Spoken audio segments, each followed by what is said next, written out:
പിണറായി വിജയൻ മന്ത്രിസഭ പുനഃസംഘടിപ്പിക്കുകയാണ്. കൊല്ലത്തിന് KB ഗണേഷ് കുമാറിലൂടെ മൂന്നാമത്തെ മന്ത്രി. എന്നിട്ടും കോവൂർ കുഞ്ഞുമോൻ ഇപ്പോഴും കോലായിലാണ്.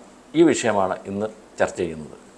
ഈ പിണറായി വിജയൻ മന്ത്രിസഭ പുനഃസംഘടിപ്പിക്കുകയാണ്. 2.5 വർഷത്തിന് ശേഷം ആന്റണി രാജുവും അഹമ്മദ് ദേവർഗോവിലും രാജിവെച്ചു. കടന്നപ്പള്ളിയും KB ഗണേഷ് കുമാറും മന്ത്രിമാരാകുകയാണ്. കൊല്ലത്തിന് മൂന്നാമത്തെ മന്ത്രി KN ബാലഗോപാൽ, J ചിഞ്ചുറാണി, ഇപ്പം മൂന്നാമതായിട്ട് KB ഗണേഷ് കുമാർ. ഗണേഷ് കുമാർ ഈ മൂന്നാമത് തവണയാണ് മന്ത്രിയാവുന്നത്. 2001 ആന്റണി മന്ത്രിസഭയിലും 2011 ഉമ്മൻചാണ്ടി മന്ത്രിസഭയിലും മന്ത്രി. ഈ ഗണേഷ് കുമാറിനെ പരിഗണിച്ചപ്പോഴും കൊല്ലത്തു നിന്നുള്ള കുന്നത്തൂരിലെ പട്ടികജാതി സംവരണ മണ്ഡലമായ കുന്നത്തൂരിൽ നിന്നുള്ള കോവൂർ കുഞ്ഞുമോനെ ഇത്തവണയും CPM പരിഗണിച്ചിട്ടില്ല. കാരണം 2001 മുതൽ KB ഗണേഷ് കുമാറും കോവൂർ കുഞ്ഞുമോനും ഈ 2 മണ്ഡലത്തിൽ നിന്നും തുടർച്ചയായിട്ട് ജയിച്ചു വരികയാണ്. ഈ അടിസ്ഥാന വർഗോദ്ധാരണം എന്നൊക്കെ ഇടതുപക്ഷം പറയുമ്പോൾ പോലും ഇതിനകത്ത് അങ്ങനെയൊന്നും കാണുന്നില്ലല്ലോ.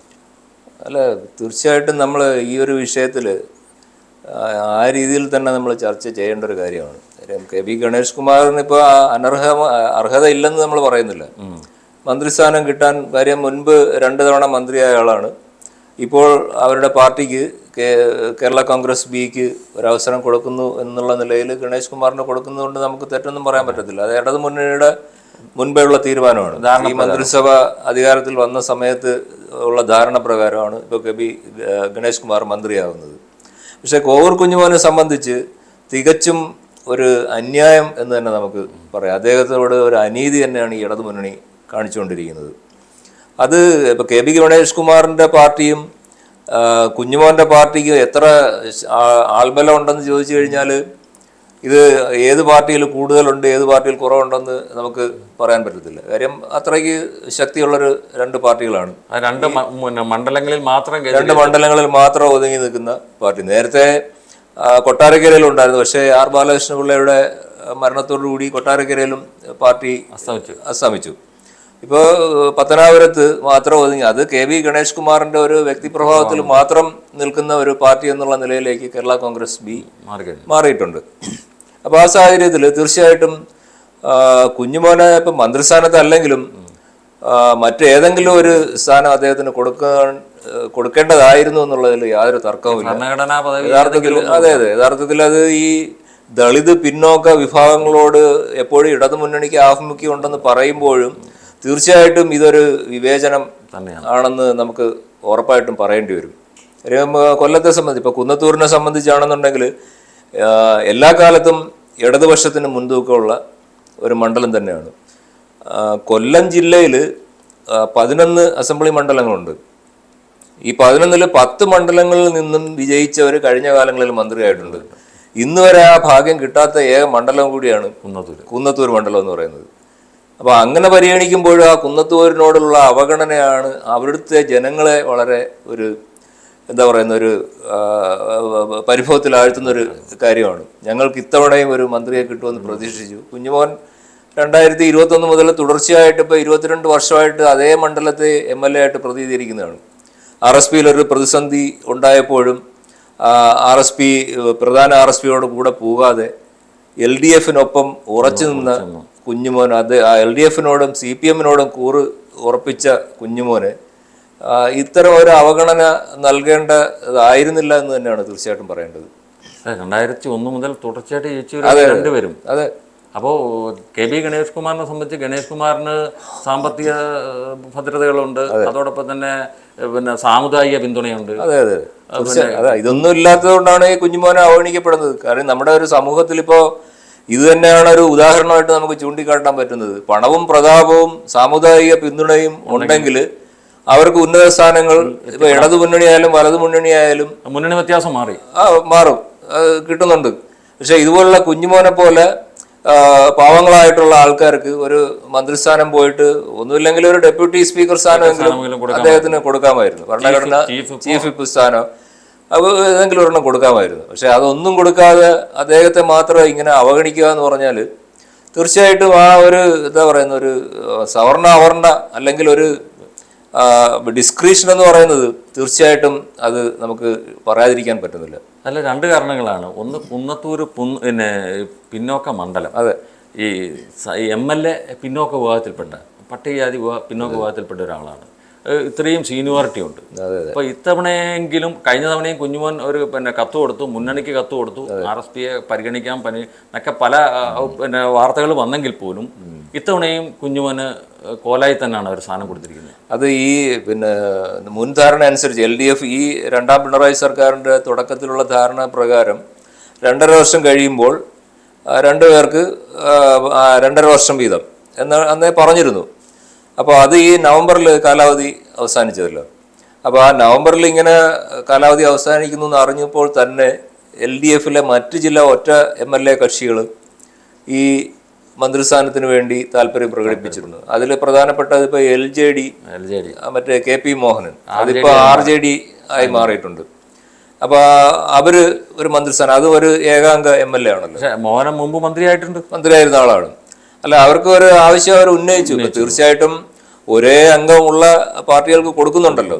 അപ്പോൾ ആ നിലയ്ക്ക് നോക്കുമ്പോൾ അവരെയും പരിഗണിക്കും എന്നുള്ളൊരു പ്രതീക്ഷയിൽ അവരും ആവശ്യപ്പെട്ടു. അവരുടെ പാർട്ടിയുടെ നേതാവ് വർഗീസ് ജോർജ് അല്ലേ, RJDയുടെ KP മോഹനല്ലേ? അല്ല, അതിന്റെ പാർട്ടി നേതാവ് ഇത് MLA KP മോഹനൻ. മറ്റേ വർഗീസ് ജോർജ് എന്ന് പറഞ്ഞാൽ അദ്ദേഹവും രേഖാമൂലം തന്നെ LDFന് കത്ത് കൊടുക്കുകയും ആവശ്യപ്പെടുകയും ചെയ്തിരുന്നതാണ്.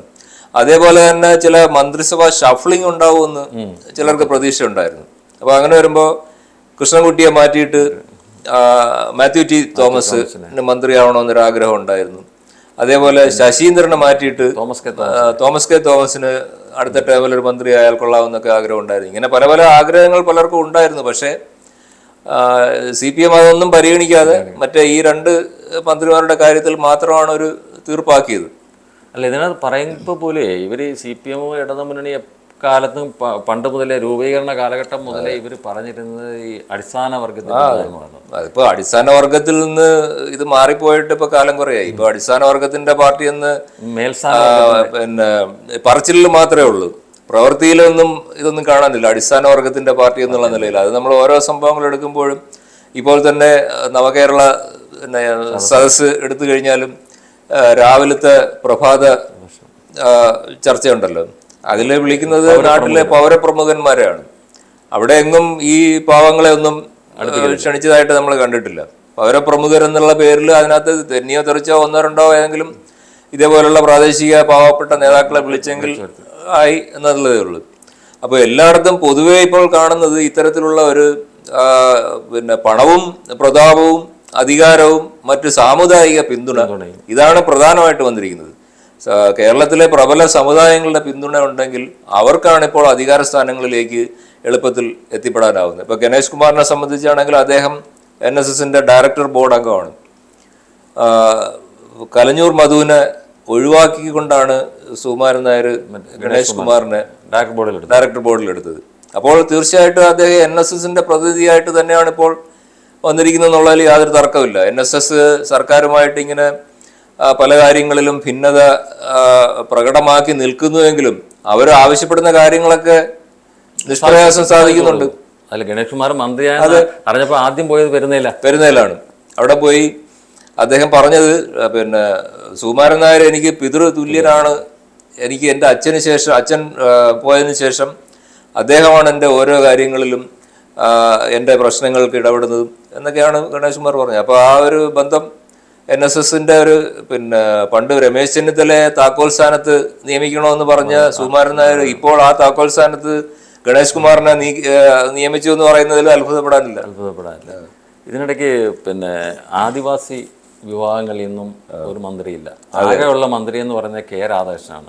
അദ്ദേഹത്തിന് കൊടുത്തിരിക്കുന്ന പട്ടികജാതി പട്ടികവർഗ ഏറ്റവും അപ്രധാനമായ ഒരു വകുപ്പ്. ഈ ദേവസ്വം വകുപ്പിന് ആണെങ്കിൽ പോലും ഈ കാര്യമാത്ര പ്രസക്തമായിട്ട് ഈ വകുപ്പുകളൊന്നും മുന്നോട്ട് കൊണ്ടുപോകാൻ പോലും കഴിയുന്നില്ല. അതായത് ഇപ്പോൾ K. രാധാകൃഷ്ണന് ദേവസ്വം വകുപ്പ് കൊടുത്ത് ഇപ്പോൾ ശബരിമല ഇപ്പോൾ നടന്നുകൊണ്ടിരിക്കുന്ന വിഷയങ്ങളിൽ തന്നെ അദ്ദേഹത്തിന് ഒന്നും ചെയ്യാൻ പറ്റിയില്ല എന്നുള്ള ഒരു വിമർശനം വ്യാപകമായിട്ടുണ്ട്.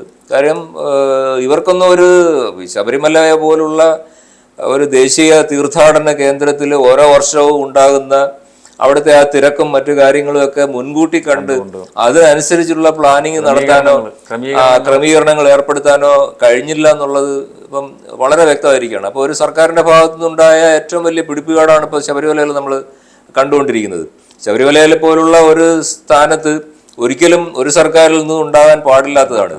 അപ്പൊ അത് തന്നെ ഈ സർക്കാരിന്റെ ശബരിമലയോടുള്ള ഒരു സമീപനത്തിന്റെ ഒരു തെളിവായിട്ട് കൂടിയാണ്. അതിനകത്ത് മാത്രമല്ല, ഈ ഇതര സംസ്ഥാനങ്ങളിൽ നിന്ന് വരുന്ന തീർത്ഥാടകര് അവസാനം ഈ രായിക്കൊണ്ട് സർക്കാരിനെ പിന്നെ പഴി പറഞ്ഞുകൊണ്ടാണ് അവര് തിരിച്ചു പോകുന്നത്. അപ്പൊ അവിടെയും പിന്നെ ദേവസ്വം വകുപ്പാണ് പരാജയപ്പെട്ടത്. അതായത് കെ രാധാകൃഷ്ണനെ പോലെ ഒരു മന്ത്രിയെ നേതാവിനെ ദേവസ്വം മന്ത്രി ആക്കിയിട്ട് പോലും ആ വകുപ്പിന് ശോഭിക്കാൻ കഴിഞ്ഞില്ല. ഒന്നാമത്തെ കാര്യം, ഈ പിന്നെ ദേവസ്വം ബോർഡ് എന്നൊക്കെ പറഞ്ഞാൽ അത് ദൈവവുമായിട്ട് ബന്ധപ്പെട്ട അല്ലെങ്കിൽ ക്ഷേത്രങ്ങളുമായിട്ട് ബന്ധപ്പെട്ട ഒരു വകുപ്പാണ്. അവിടെ നിയമിക്കപ്പെടുന്നവർ അത്യാവശ്യം ഒരു ദൈവവിശ്വാസമെങ്കിലും ഉള്ളവരായിരിക്കണം എന്നുള്ള ഒരു കോൺസെപ്റ്റ് നമുക്ക് ഉണ്ടാകുന്നത് ശരിയാണല്ലോ. ഇപ്പോൾ ഇവരെ സംബന്ധിച്ച്, ഇപ്പോൾ രാധാകൃഷ്ണനെ സംബന്ധിച്ച് അദ്ദേഹം ദൈവവിശ്വാസിയല്ല. ശബരിമലയിൽ മുൻപ് നമ്മൾ കണ്ടതാണ്, സന്നിധാനത്തിന് മുൻപിൽ പോയി നിന്നിട്ട് കൈനീട്ടി പ്രസാദം വാങ്ങിച്ചതിന് ശേഷം അത് തറയിൽ കളയുന്ന അതിൻ്റെ വിഷ്വലുകൾ വ്യാപകമായിട്ട് പ്രചരിച്ചതാണ്. അല്ലെങ്കിൽ അദ്ദേഹത്തിന് അത് വാങ്ങാതിരിക്കാം. കൈനീട്ടി പ്രസാദം വാങ്ങിയിട്ട് അത് കളയുക എന്ന് പറഞ്ഞാൽ അത് എന്താ പറയുന്നത്, ഒരു ദൈവത്തിന് നിരക്കാത്ത ഒരു രീതിയായിട്ടാണ് നമ്മുടെ ദൈവവിശ്വാസികൾക്ക് അത് കാണാൻ സാധിക്കുന്നത്. അല്ല, ഇടതുപക്ഷ രീതി അനുസരിച്ച് അവിശ്വാസികൾക്കും ഈ സ്ഥാനങ്ങളുടെ ദേവസ്വം ബോർഡുകളുടെ ഭരണത്തിൻ്റെയൊക്കെ തലപ്പത്ത് വരാം എന്നും വിശ്വാസം കാത്തുരക്ഷിക്കണ്ട എന്നും അവർ വരാമെന്ന് മാത്രമല്ല, ഇവരിപ്പോ വളരെ താല്പര്യപൂർവ്വം ഓരോ ക്ഷേത്ര ഭരണസമിതിയിൽ വരെ ഇവർ നിർബന്ധം അങ്ങോട്ട് പോയി കയറുകയാണ്. സ്വാധീനം ഉപയോഗിച്ച് ഓരോ ക്ഷേത്ര ഭരണസമിതികളിൽ പോലും കടന്നു കയറുകയാണല്ലോ ഇപ്പം. അപ്പോൾ എന്നിട്ടാണ് ഈ ഒരു സ്ഥിതി എന്ന് പറയുന്നത്. അപ്പോൾ CPM-ന്റെ ഒരു രീതി എന്ന് പറഞ്ഞാൽ ഇപ്പോൾ എല്ലാ മേഖലകളിലേക്കും അവരുടെ ആൾക്കാരെ കടന്നു കയറുക, അവിടെ ഒരു മേൽക്കോയ്മയും ആധിപത്യം സ്ഥാപിക്കുക എന്നുള്ള ഒരു രീതിയാണ്. അപ്പൊ തീർച്ചയായിട്ടും ദേവസ്വം ബോർഡും ആ രീതിയിലാണ് അവരുടെ ഒരു കടന്നുകയറ്റം എന്ന് പറയുന്നത്. അപ്പൊ അവിടെ വിശ്വാസം അവിശ്വാസം ഒന്നും അവർക്ക് വിഷയമല്ല. പക്ഷെ അത് ഇങ്ങനെ പ്രകടമായിട്ട് ഈ വിശ്വാസം ഇല്ലായ്മ കാണിക്കുമ്പോഴാണ് യഥാർത്ഥത്തിൽ ഈ ഭക്തർക്ക് മനസ്സ് വേദനിക്കുന്നത്, പ്രതിഷേധം ഉണ്ടാകും. അതെ, ഈയിടെ ഈ നമ്മുടെ കോവൂർ കുഞ്ഞുമോൻ്റെ പറയുമ്പോൾ പോലും കഴിഞ്ഞ തവണ കോവൂർ കുഞ്ഞുമോന് സീറ്റ് കൊടുത്തപ്പോൾ പോലും പാർട്ടിയിൽ CPM-ൽ ഇഷ്ടമില്ലാത്തവരുണ്ടായിരുന്നു. കോവൂർ കുഞ്ഞുമോൻ്റെ പ്രവർത്തനങ്ങളിൽ പോലും വീഴ്ച വന്നപ്പോഴാണ് പിന്നെ മോളി എന്നുള്ള നിർദ്ദേശം അനുസരിച്ചാണ് കോവൂർ കുഞ്ഞുമോൻ്റെ പ്രവർത്തനം കൂടുതൽ ശക്തമായത്. ഇനി അടുത്ത തവണ മിക്കവാറും ഈ പലതവണ മന്ത്രിസ്ഥാനം ആവശ്യപ്പെട്ട കുഞ്ഞുമോനെ അടുത്ത തവണ പാർട്ടി പരിഗണിക്കുമോ? അതിനകത്ത് പിന്നെ ഞാൻ മനസ്സിലാക്കുന്നത് പറഞ്ഞാൽ, ഇപ്പൊ കുന്നത്തൂര് സീറ്റ് നോക്കിയിരിക്കുന്ന അവിടെയുള്ള ചില CPM നേതാക്കളുണ്ട്. അപ്പൊ അവരുടെ ഒരു ഇൻഫ്ലുവൻസ് ആണ് ഇതിന് പിന്നിൽ. ഇപ്പൊ എനിക്ക് തോന്നുന്നത് അടുത്ത തവണ കുഞ്ഞുമോന് സീറ്റ് പോലും കിട്ടാനുള്ള സാധ്യത തീരെ കുറവാണ്. അറിയാം, അദ്ദേഹത്തിനെ ഒഴിവാക്കി ഇപ്പൊ 4-5 തവണ മത്സരിച്ചു എന്നുള്ളൊരു കാരണം പറഞ്ഞിട്ട് അടുത്ത തവണ ചിലപ്പോൾ കുഞ്ഞുമോന് സീറ്റ് കൊടുത്തില്ലെന്ന് വരും. അതിന് പകരം ആ സീറ്റും കൂടെ CPM കൈയടക്കാനുള്ള ഒരു ശ്രമമായിരിക്കും നടക്കുന്നത്. അതിന്റെ ഭാഗമായിട്ടാണ് ഇത്തരത്തിലൊരു അവഗണന അദ്ദേഹത്തോട് കാണിക്കുന്നതെന്ന് തീർച്ചയായിട്ടും നമുക്ക് സംശയിച്ചാൽ അത്ഭുതപ്പെടാനില്ല. ഇപ്പൊ തന്നെ പറയുന്നത് ഒന്നിൽ കുഞ്ഞുമോൻ CPM ആകണം, അതെ, അല്ലെങ്കിൽ അടുത്ത സീറ്റ്. തീർച്ചയായിട്ടും അതായിരിക്കും അവർ പറയാൻ പോകുന്നത്. അതിൽ കുഞ്ഞുമോനെ CPM-ലേക്ക് സ്വാഗതം ചെയ്തതിനേക്കാൾ കൂടുതൽ എനിക്ക് തോന്നുന്നത്, കാരണം അവിടെ ചില പ്രമുഖ നേതാക്കളെ പേരൊന്നും ഞാൻ പറയുന്നില്ല, അവിടെ ചില കുന്നത്തൂര് ഉള്ള ചില പ്രമുഖ CPM നേതാക്കൾ ഇപ്പോൾ ഈ സീറ്റിന് വേണ്ടി ഇങ്ങനെ നോക്കിയിരിക്കുന്നുണ്ട്. അപ്പോൾ അവരെ ഉദ്ദേശിച്ച് കുഞ്ഞുമോനെ കഴിയുന്നത് ഒഴിവാക്കി അവർക്ക് കൊടുക്കാനുള്ള താല്പര്യമായിരിക്കും. ഇപ്പോൾ കുഞ്ഞുമോൻ CPM-ൽ കയറിയാൽ തന്നെയും ചേർന്നാൽ തന്നെയും അദ്ദേഹത്തിന് സീറ്റ് കൊടുക്കണമെന്ന് നമുക്ക് നിർബന്ധമൊന്നുമില്ല, പറയാൻ പറ്റത്തില്ല. എങ്കിലും 5 തവണ തുടർച്ചയായി MLA ആയ കോവൂർ കുഞ്ഞുമോനെ ഇത്തവണയും മന്ത്രിസ്ഥാനത്തേക്ക് പരിഗണിക്കാതിരുന്നത് ഒരു അഭംഗിയാണ്. ഇക്കാര്യം ഇടതുമുന്നണി കൂലങ്കഷമായി ചിന്തിക്കണമെന്ന് മാത്രമാണ് ഞങ്ങൾക്ക് പറയാനുള്ളത്. അടുത്ത വിഷയമായി വീണ്ടും കാണാം. നന്ദി, നമസ്കാരം.